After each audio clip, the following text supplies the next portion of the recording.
Mr. Transformers 96 here in the video review. This time we're going to be talking about a newly shown Hot Toys item, and this time it's an accessory pack for the Mark 50 from Infinity War. So this is an interesting case for Hot Toys. They don't do many accessory packs. They have done some in the past, but this is one of the few, and it is quite neat to see, but they are giving you extra accessories to go along with the Mark 50, which has already been put on pre-order a long time ago before the movie came out. And yeah, so this is an interesting situation. I wouldn't mind it at all had the original figure not been grossly overpriced. The original figure was $407, which is extremely overpriced for what it is. It is a die-cast Iron Man figure, and it's a normal size one. It's not a bulky one like War Machine or Whiplash or anything like that. It's a normal size Iron Man armor, and as you can see, it didn't come with nearly as many accessories as it needed to. It came with basic accessories, nothing too, nothing over the ordinary whatsoever. And an average Iron Man a die-cast armor has been for the longest time about $310, and it was $407. I know a couple years have gone by maybe since the last one, so that warrants a couple, you know, like maybe an extra 20 at most, but this one is a solid, like, I would say $70 overpriced, and that's a little ridiculous at it's just insane. A lot of the Infinity War figures have been very much overpriced, and the Mark 50 is one of the best examples of that.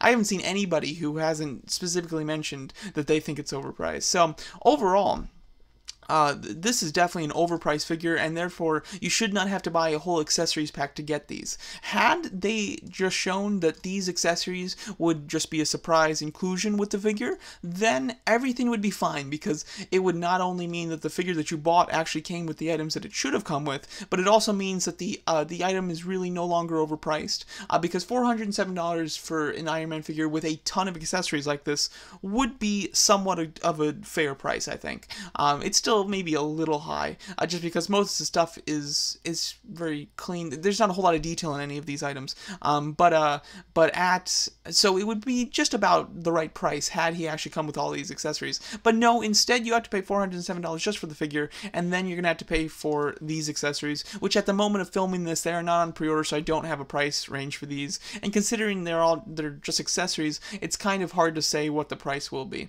But as you can see, it comes with these battering rams. I think look very cool. I really, the Mark 50 in the movie, the Mark 50 in general, I'm not a big fan of. However, just because I don't like the design, it looks a little too slick and cartoony in my opinion. I prefer some of the original Iron Man armors that were a little more grounded in reality. But I loved what it did in the movie. Like the stuff where it used nanotech is, you know, very out there in general, but I enjoy the movement of him. I enjoy how he works and how he fought, specifically Thanos on Titan. I really enjoyed the sequence where the two of them like personally fought, and he used a lot of these functions in the armor.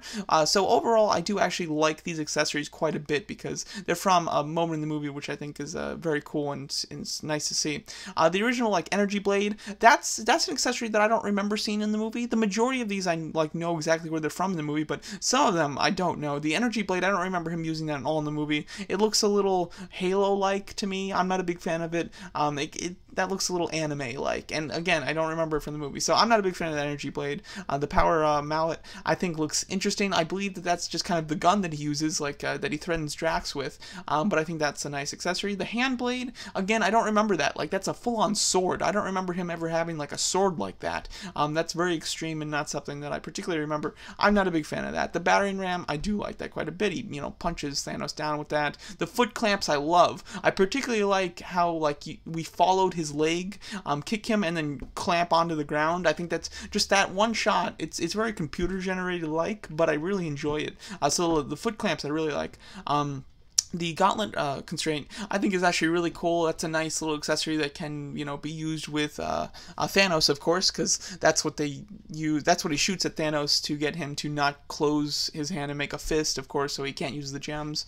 And then the other blade. This blade is a lot more. It's just a lot smaller, which I like a lot more.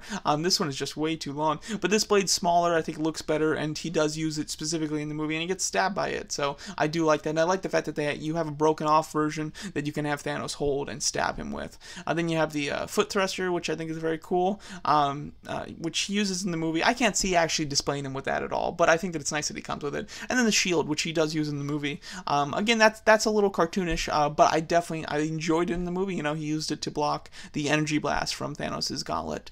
So these accessories are all very cool. There is an exclusive one, which is a battle damage mask, which I think is super necessary. I'm really glad that that's the exclusive. I would highly recommend that you buy the exclusive if you're going to buy this pack. But again, like, it's just ridiculous that the normal version didn't come with any battle damage parts. Back in my day, Iron Man figures came with like a bunch of exclusive parts, and they were a whole lot cheaper. But yeah, just in general, like, I like all this stuff. I like the idea of doing an accessories pack. I think it's all very much needed stuff, and I think it's great. And it would be completely fine had the original Iron Man not been overpriced. Because you are basically, you're paying way too much at this point. It's going to be like a $500 set altogether once you get these accessories with it, and that's just ridiculous.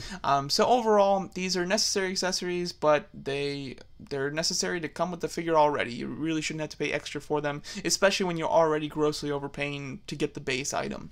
So there you go, that's my thoughts on this accessory pack that's being released from Avengers Infinity War from Hot Toys. Let me know what you guys think of it, and thanks so much for watching.